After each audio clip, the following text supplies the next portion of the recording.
আজ আপনাদের জন্য এমন একটা গল্প নিয়ে এসেছি যেটা ভালোবাসার এক অন্য মানে শেখায়। গল্পটার নাম দি গিফট অব দ্য মাজায়, লিখেছেন ও হেনরি। এটা শুধু একটা গল্প নয়, এটা একটা অনুভূতি। এই গল্পটা আমাদের ভাবতে শেখায় যে যখন দেওয়ার মতো হাতে কিছুই থাকে না, তখন ভালোবাসার আর ত্যাগের আসল রূপটা কেমন হয়। চলুন আমরা একসাথে এই অসাধারণ গল্পে ডুব দিই। গল্পের শুরুটা হয় এই সংখ্যাটা দিয়ে, $1.87।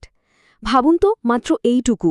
বড়দিন আসতে আর মাত্র একদিন বাকি, আর ডেলা নামের এক তরুণী তার প্রিয়তম স্বামী জিমকে একটা উপহার দেবে বলে মাসের পর মাস একটু একটু করে পয়সা জমিয়ে শুধু এই কটা টাকাই জোগাড় করতে পেরেছে। মাত্র $1.87। এই পয়সাগুলো সে যে কতবার গুনেছে তার কোনো ঠিক নেই। প্রতিবারই সেই একই অঙ্ক, $1.87। আর এই সামান্য সঞ্চয় দেখে তার মনটা হতাশায় একদম ভেঙে পড়ছে। আসলে ওদের আর্থিক অবস্থা খুব একটা ভালো ছিল না। জিমের সাপ্তাহিক আয় কমে গিয়ে $30 থেকে $20 হয়ে গেছে, আর তাদের ছোট্ট $8 ভাড়ার ফ্ল্যাটটাও যেন এই অভাবের সাক্ষী হয়ে কেমন মনমরা হয়ে থাকত। একবার চিন্তা করে দেখুন ডেলার মানসিক অবস্থাটা। কালকেই ক্রিসমাস, আর তার ভালোবাসার মানুষটাকে দেবার মতো কিছুই নেই। তার খুব ইচ্ছে জিমকে এমন একটা উপহার দেবার যা জিমের ব্যক্তিত্বের সামনে মানানসই হয়, যা হবে জিমের মালিক হওয়ার সম্মানের প্রায় যোগ্য। কিন্তু এই সামান্য টাকায় কি এমন জিনিস কেনা সম্ভব? এই অসম্ভব আকাঙ্ক্ষা আর কঠিন বাস্তবতার মধ্যেই দুলছিল ডেলার মন। তবে শুনুন, এই যে এত অভাব অনটনের কথা বলছি, তার মধ্যেও কিন্তু ওই দম্পতির কাছে এমন দুটো জিনিস ছিল যা নিয়ে ওরা ভীষণ গর্ব করত। এই দুটি জিনিস ওদের কাছে ছিল টাকা পয়সার চেয়ে অনেক বেশি দামি। বলা যায় এই দুটি জিনিসই ছিল ওদের পরিচয় আর ভালোবাসার প্রতীক। একটা হলো জিমের সোনার পকেট ঘড়ি। এটা শুধু একটা ঘড়ি ছিল না, এটা ছিল জিমের বংশের ঐতিহ্য, তার বাবা আর দাদার স্মৃতি। আর দ্বিতীয়টা, সেটা হলো ডেলার চুল। আহা, সে এক দেখার মতো জিনিস। বাদামি রঙের এক ঝর্ণার মতো চুল, যা তার হাঁটু পর্যন্ত নেমে আসত। এমন চুল যার কাছে রানীর সব গয়নাও হার মেনে যায়। এই দুটোই ছিল তাদের অমূল্য সম্পদ। হঠাৎ কি যে হলো! ডেলা আয়নার সামনে দাঁড়িয়ে নিজের প্রতিবিম্ব দেখছিল, আর ঠিক সেই মুহূর্তে তার মাথায় যেন একটা বিদ্যুৎ খেলে গেল। তার চোখ দুটো ছলছল করে উঠল, কিন্তু পরক্ষণেই এক দৃঢ় সংকল্পে সেগুলো উজ্জ্বল হয়ে উঠল।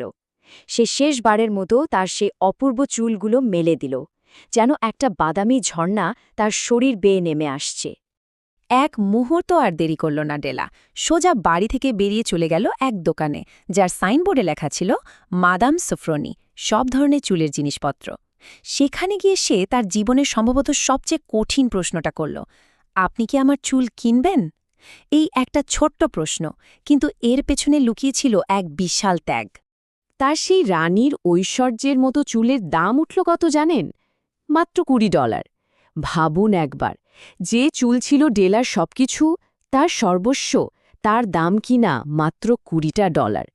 কিন্তু ডেলার কাছে তখন ওই $20ই ছিল অনেক, কারণ তার ভালোবাসার মূল্য তো আর টাকা দিয়ে মাপা যায় না। টাকাটা হাতে পেয়ে ডেলা যেন উঠতে শুরু করল। এবার সে জিমের জন্য একটা যোগ্য উপহার কিনতে পারবে। সে ছুটতে শুরু করল, একটার পর একটা দোকান ঘুরতে লাগল। তার এই খোঁজ শুধু একটা জিনিস কেনার জন্য ছিল না, এটা ছিল তার ভালোবাসাকে প্রকাশ করার জন্য একটা নিখুঁত মাধ্যম খুঁজে বের করার চেষ্টা। আর অবশেষে সে খুঁজে পেল। হঠাৎই একটা দোকানে তার চোখ আটকে গেল। একটা প্ল্যাটিনামের ঘড়ির চেন। আহা, কি তার রূপ! খুব ঝলমলে নয়, বরং খুব শান্ত, স্নিগ্ধ আর আভিজাত্যে ভরা। এর সৌন্দর্যটাই ছিল এর সরলতার মধ্যে। চেনটা দেখেই ডেলার মনে হলো, এটা এটা তো শুধু জিমের ওই সোনার ঘড়িটার জন্যই তৈরি হয়েছে। ঠিক এই কথাটাই ডেলার মনে হয়েছিল। এই চেনটা তো ঠিক জিমের মতো, শান্ত কিন্তু মূল্যবান। এর মধ্যে কোনো লোক দেখানো ব্যাপার নেই, আছে একটা গভীরতা। ডেলা যে জিমকে কতটা ভালোবাসত আর কতটা বুঝত, তার এই পছন্দটাই তার সবচেয়ে বড় প্রমাণ। উপহারটা শুধু একটা বস্তু ছিল না, এটা ছিল জিমের প্রতি ডেলার গভীর অনুভূতির প্রতিফলন। চেইনটা কিনে তার কাছে পড়ে রইল সেই 87 সেন্ট। গল্পটা যেখান থেকে শুরু হয়েছিল সেখানেই যেন ফিরে এলো। ডেলা প্রায় দৌড়াতে দৌড়াতে বাড়ি ফিরছিল। তার মনে তখন উত্তেজনা আর আনন্দ। কিন্তু তার সাথে মিশেছিল এক অজানা ভয়। জিম যখন তার এই নতুন রূপ দেখবে, তার ছোট করে ছাঁটা চুল দেখবে, তখন জিমের প্রতিক্রিয়া কি হবে? বাড়ি ফিরে জিমের জন্য অপেক্ষা করার সময় ডেলার মনের মধ্যে তোলপাড় চলছিল। হাতে চেনটা ধরে সে মনে মনে শুধু একটাই প্রার্থনা করে যাচ্ছিল, হে ঈশ্বর, জিম যেন ভাবে আমি এখনও সুন্দর আছি। তার এই ভয়টাই বলে দেয় জিমের চোখে সুন্দর থাকাটা তার কাছে কতটা জরুরি ছিল। এরপর এলো সেই মুহূর্ত, দরজা খোলার শব্দ। জিম এসেছে, আর ঘরে ঢুকেই সে একদম পাথর হয়ে গেল। ডেলার দিকে সে এমনভাবে তাকিয়ে রইল যার কোনো মানে খুঁজে পাওয়া যাচ্ছিল না। তার চোখে রাগ নেই, অবাক হওয়ার চিহ্ন নেই, কিচ্ছু নেই, শুধু এক অদ্ভুত স্থির দৃষ্টি। এই নীরবতাটাই যেন একটা ঝড়ের পূর্বাভাস দিচ্ছিল। অনেকক্ষণ পর জিমের মুখ দিয়ে খুব আস্তে করে এই প্রশ্নটা বেরোল। তার গলাটা কেমন যেন ধরে আসছিল।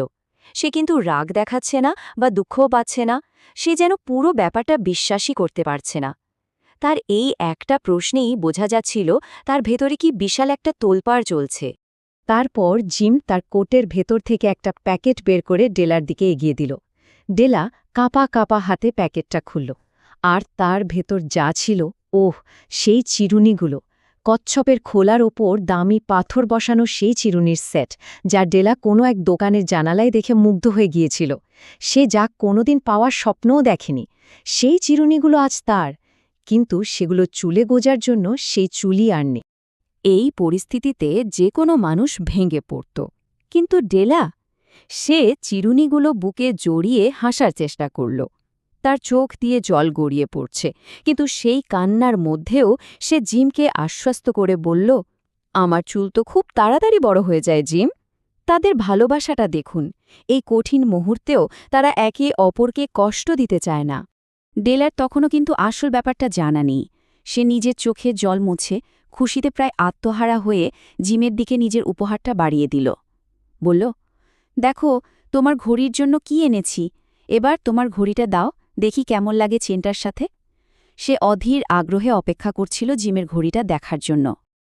আর তখনই এলো গল্পের সেই মোক্ষম মুহূর্তটা।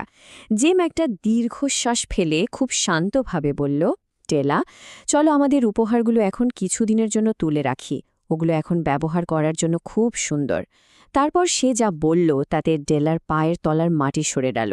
জিম বলল, তোমার চিরুনিগুলো কেনার টাকা জোগাড় করার জন্য আমি আমার ঘড়িটা বিক্রি করে দিয়েছি।